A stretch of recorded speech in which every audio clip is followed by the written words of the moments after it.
Hi guys, MrRoflWaffles here. These are the most powerful pack-a-punched guns in Black Ops 6 Zombies as of 2025. It's a new season, and there have been some changes to the list based on recent patches. So let's get started, and before we jump in here, I'm just going to ask you to hit that subscribe button perhaps. Okay, let's begin with number 11, the Sarkov 762. Now you might cringe at the fire rate of this thing and think that it's a little bit of a weird pick because of that, but I think it's actually a really good choice for sharpshooter players because the fire rate really doesn't matter if it's killing everything in one shot. But if you're missing, then obviously with the low fire rate, there's more time until your next shot. And so if you're the sort of person that really isn't that accurate, I'd maybe avoid this weapon, and that's why it's lower on our list. But let's assume that skill-wise, you're fine to use it. It can one-shot enemies till around round 20-ish at PAP 1. And obviously, if you get it out of the box at a later round, you might get it purple or something, and then you're really going to be cooking with gas. And it's pretty good against elites as well. Number 10 is the GPMG, and I would get this one off the wall. Now, I know there's a new LMG called the Feng 82, but in my eyes, it's not quite as good as the GPMG. And one of the reasons for that is that the GPMG is consistently on the wall, so you can buy it at higher rarity and save salvage. The GPMG also has the highest DPS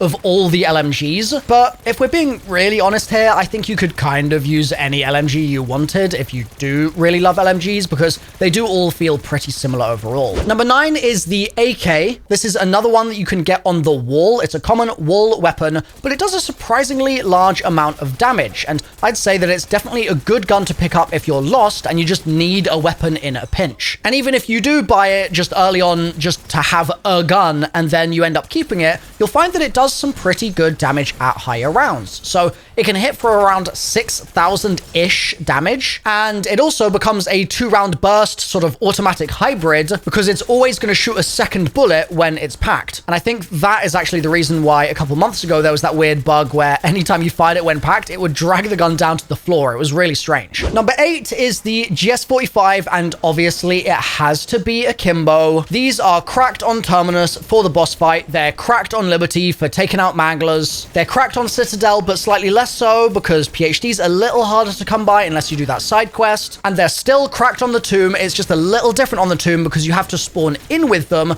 because they switched it up and they're no longer on the wall. They also do lose some points, like they're not going to be number 2 on the list here because of the fact that they are ineffective for the Tomb's boss fight, which is really unfortunate because we've really enjoyed using them as a go-to pick for some of the other fights. But in this instance with the Sentinel artifact, it's basically immune to the packed GS45s. So these aren't the one-stop shop, use it for every single thing in the game that they once were at launch, but they are still very good, obviously. Number 7 is the PPSh, and I would say that this is overall just fine. It's not really that different feeling to what you'd think any of the other SMGs should feel like. It's just a quick weapon, you'll be very nimble, and it kind of feels a little bit like a pea shooter. And as far as I'm aware, because it's a new Season 2 weapon, you can't get it in the box, and you also can't get it on the wall in the Tomb either. So you're going to have to spawn in with it, and so if you're spawning in with it, you might as well use attachments, and I would say that using an extended mag on this thing is absolutely essential, because if you're trying to go into the Tomb boss fight, for example, with a PP without an extended mag, you're going to be spraying into the Sentinel artifact when it's vulnerable, and before it's even broken, you're going to have to reload and then keep spraying. And that's just really bad, man. It's not a situation you want to be in. So I wouldn't say the PP is god tier by any means, but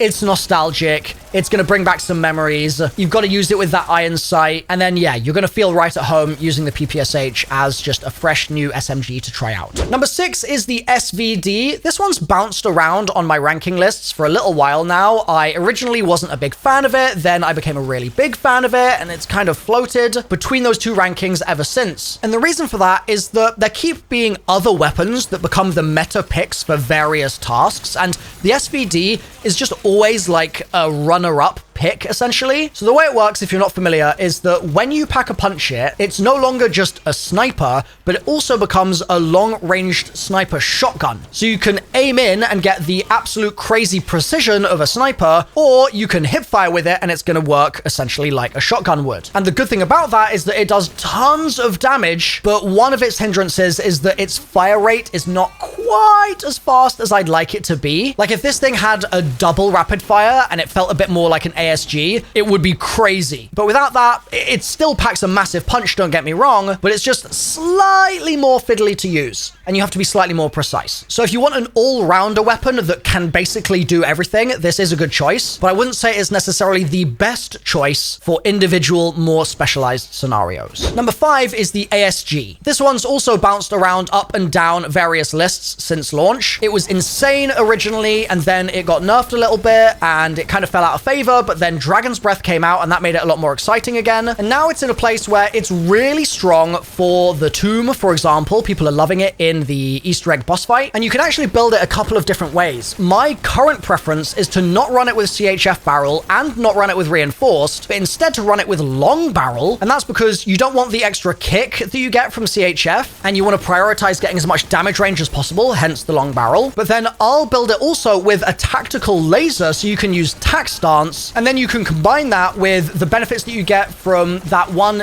dead shot augment that means your hipfire spread is tighter, and that one stamina up augment that means that you can move faster while aiming, and you can build it in combination with stuff to give you more aim walking speed. And when you do that, you can roam around crazy fast with this thing and have 0 kick, and it gets even less kick when you pack a punch it. And then the choice of whether you're going to build rapid fire or build Dragon's Breath is up to you. And I would say that if you're prioritizing just damage output in the boss fight, then my preference would be rapid fire. But if you're prioritizing wave clear earlier in your game, then I would prioritize Dragon's Breath, because Dragon's Breath is generally better for like clearing ads and just clearing stuff out from in front of you. The wave clear's slightly better. But that's a lot of info about building the ASG. How powerful is it? Well, it's very strong, but the range thing is going to become a problem, and for various scenarios, that means that it really falls off. But still, it's a fantastic weapon overall. It's definitely one of the best in the game, and so that's why it's got this space on the list. Number 4 is the Krieg C, and I'm sure there's going to be debate about whether it's better or not than the XM4. The good thing about the XM4 is that it's on the wall a lot, so you can get those free rarities, but the Krieg is just better. It's got better DPS, and seeing as it's comparable to the XM4 in basically every other regard, and the XM4 is so reliable and so strong, I think that means that the Krieg is a very, very good pick. I really like using it in boss fights. I really like using it just in general gameplay. It's not too heavy. It's really maneuverable. It's got tons of ammo when you add an extended mag into it. Like, the round drum on it is amazing, and overall it's just going to beam stuff. So yeah, the Krieg is pretty great. Now, real quick, I just want to give an honorable mention to the LR762. It's not something I would ever spawn in with, but if you pull one out of the box or off the wall later in the game, it can be really fun to just destroy elites with this thing, because it's a super explosive sniper when it's pack-a-punched. And I'd say it's too niche to be actually at this point on the list, but I do think it's worth the honorable mention. And another honorable mention while we're at it is just melee weapons, whether it's the baseball bat or your knife or whatever, because even now, to this day, with all these other maps out in Black Ops 6, there is something incredibly satisfying about having a gold pack 3 knife and playing on Liberty Falls on round 100 plus and just destroying manglers left, right, and center in just a couple of swipes. So for fun factor, they're very high on the list. So I wanted to mention those too. All right.